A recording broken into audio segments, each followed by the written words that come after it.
Hello, Stepney Greencoat. My name is Sarah Jane. I'm a member of St Anne's Church, and I know some of you from the Word. We've been reading together some stories about Jesus from Mark's Gospel in the Bible. Maybe you heard the story Jay read to us about how Jesus is the great king over everything: nature, evil, sickness, and even death.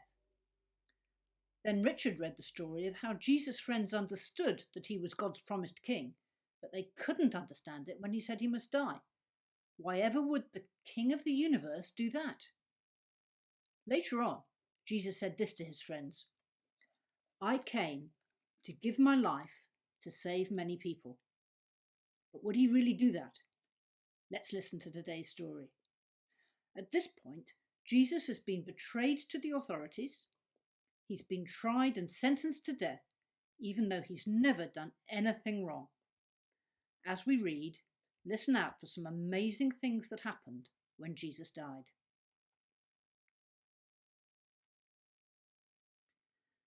The soldiers took Jesus into the governor's palace, called the Praetorium. They called all the other soldiers together. They put a purple robe on Jesus. Then they used thorny branches to make a crown. They put it on his head. Then they called out to him, "Hail, King of the Jews!" The soldiers beat Jesus on the head many times with a stick. They also spat on him. Then they made fun of him by bowing on their knees and worshipping him.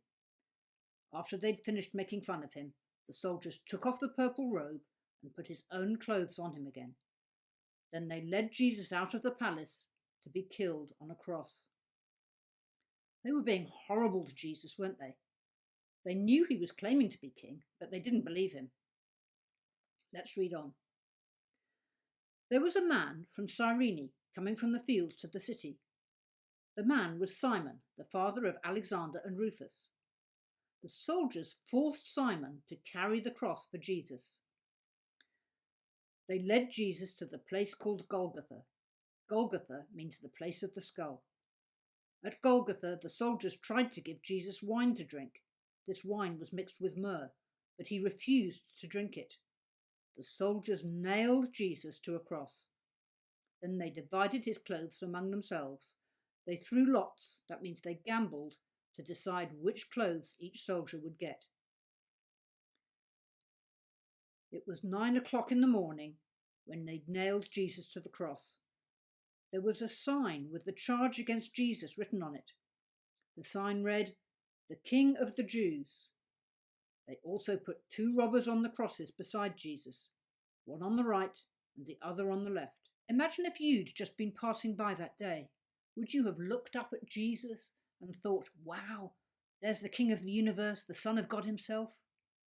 He just looked like a criminal being punished with other criminals. Let's read on. People walked by and insulted Jesus. They shook their heads, saying, "You said you could destroy the temple and build it again in 3 days, so save yourself. Come down from that cross." The leading priests and the teachers of the law were also there. They made fun of Jesus just as the other people did. They said among themselves, "He saved other people, but he can't save himself. If he's really the Christ, the King of Israel, then let him come down from the cross now. We'll see this, and then we will believe in him." The robbers who were being killed on the crosses beside Jesus also insulted him. I wonder what happened next. Would Jesus save himself the way he had saved others? He could have done. At noon, the whole country became dark. This darkness lasted for 3 hours. At 3 o'clock, Jesus cried in a loud voice, "Eloi, Eloi, lama sabachthani." This means, my God, why have you left me alone?"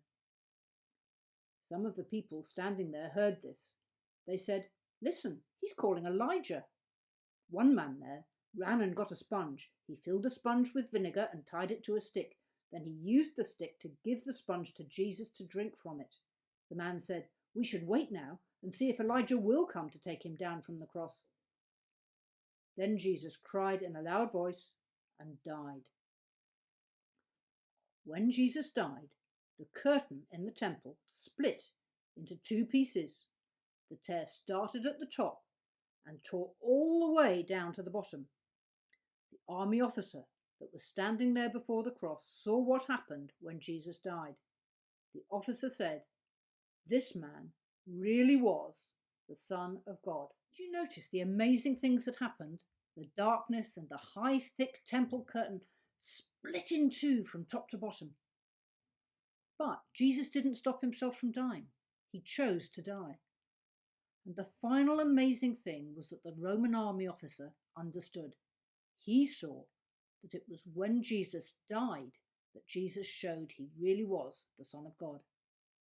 Do you remember what Jesus had said earlier? "I came to give my life to save many people." Let's read the last bit of our story. Some women were standing at a distance from the cross watching. Some of these women were Mary Magdalene, Salome, and Mary, the mother of James and Joseph. James was her younger son. These were the women who followed Jesus in Galilee and cared for him. Many other women were also there who had come with Jesus to Jerusalem. How would you have felt if you were one of Jesus' closest friends who saw him die?